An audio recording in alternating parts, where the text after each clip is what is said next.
In an earth-shaking decision, the International Court of Justice has declared Israel's settlement regime in the West Bank illegal under international law. This monumental ruling accuses Israel of de facto annexation and systematic discrimination against Palestinians, a charge that is bound to send ripples across the geopolitical landscape. The verdict, while advisory, carries significant political and diplomatic implications. It's a call to action for Israel to halt new settlement activities and to address past actions.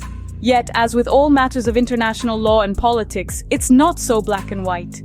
This ruling, while advisory, has sparked controversy and differing opinions globally.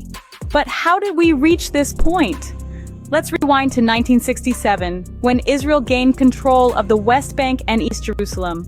This marked the beginning of a series of contentious issues that would eventually lead to the International Court of Justice's verdict. A key issue was Israel's military assault on Gaza, which the ICJ emphasized is still considered under occupation. Then there was the annexation of East Jerusalem, a move that stirred controversy and intensified the conflict. Another major point of contention was the transfer of settlers to the West Bank and Jerusalem. This action not only violated the Fourth Geneva Convention but also exacerbated tensions between Israel and Palestine.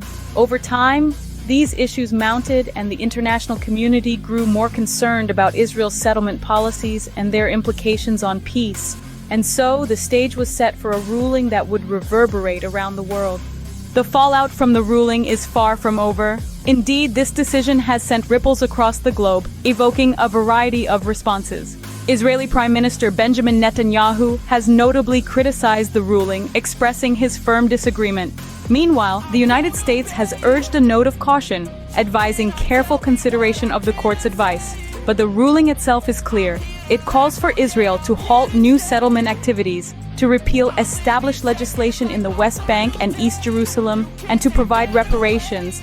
Furthermore, it advocates for the right of Palestinians to return to the territories they once occupied. These are significant demands carrying weighty political and diplomatic implications. They challenge the status quo and invite a reshaping of Israel's presence in these contested regions. But the question remains, what will the long-term effects be?